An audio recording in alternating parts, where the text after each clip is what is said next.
Okay, this is a short video to go over the study guide for Econ Test 2, Comparative Advantage in Trade.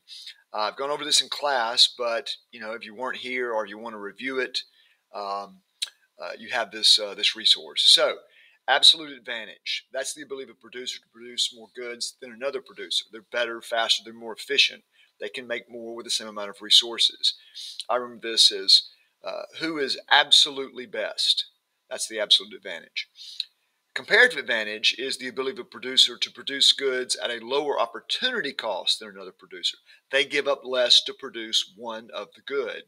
I think of this as who has the comparatively lower opportunity cost. That's comparative advantage. The law of comparative advantage simply says that producers should specialize in the things in which they have comparative advantage and then trade with another producer with the things that they don't have comparative advantage. Trade barriers. Countries erect barriers to trade. There are three kinds. Tariffs, taxes on imports. Import quotas, just outright, either dollar limits or item limits of, say, foreign cars.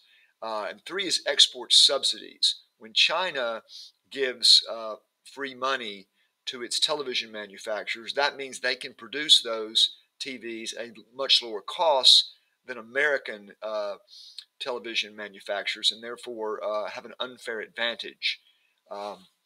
It's a more subtle kind of barrier. People who support free trade and dislike trade barriers, they buy into comparative advantage. They're called free traders. People who support trade barriers to protect domestic industries and jobs, they're called protectionist. Many labor leaders are protectionists because they want to protect domestic jobs.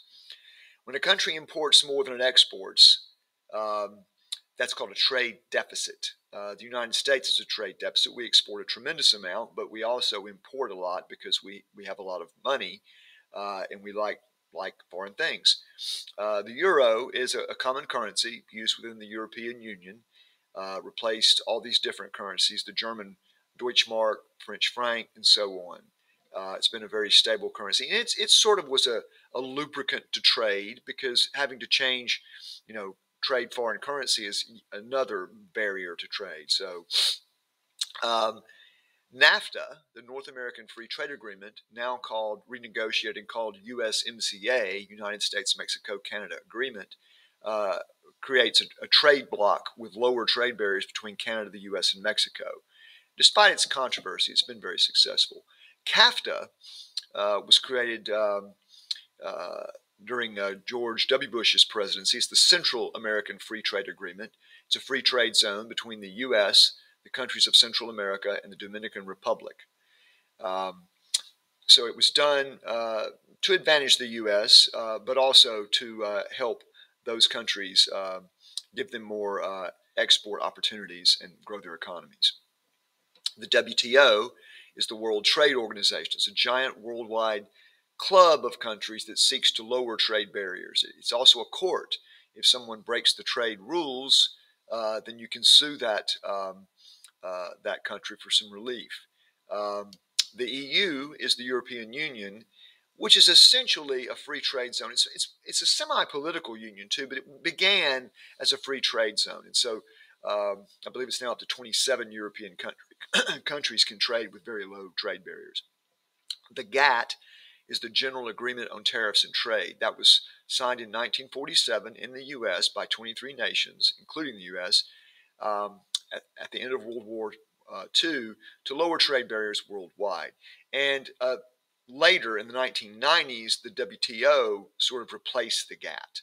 And now it's, of course, 98% of the trade in the world. So it's grown a lot from the GATT. The Smoot-Hawley Tariff Act of 1930 was a law passed to raise tariffs on foreign goods to protect U.S. industry.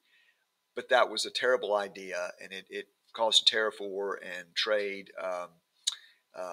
just all but collapsed. Realizing their mistake, Congress several years later passed the Reciprocal Trade Agreements Act to boost trade and by lowering trade barriers.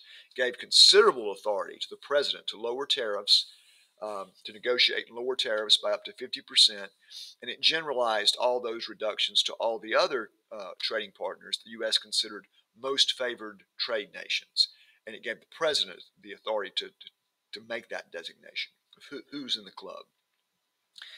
And the sequence of these key 20th century trade events is number one, Smoot-Hawley, right before the Depression. Number two, the Reciprocal Trade Agreements Act, when they realized their mistake. Number three, the GATT, following World War II. And number four, the WTO was formed in 1995 by ongoing negotiations based on GATT. Some important trade facts. Mexico and Canada are the United States' biggest and most important trading partners. So is China. The three have close numbers. And China plays a major role in world trade, obviously. I would also review my comparative advantage homework. That's harder than any question I will ask about comparative advantage on the test. If you understand that, you're good. I would also look at the two quizzes. Some of those questions will be on the test. Also, the last 5 questions on the test are matching, and the terms are the acronyms we've just discussed: WTO, NAFTA, the EU, CAFTA, and GATT. So make sure you know those 5 terms. That's why they're on this study guide, and you can easily match those to their definition. And that is all for prepping for test 2.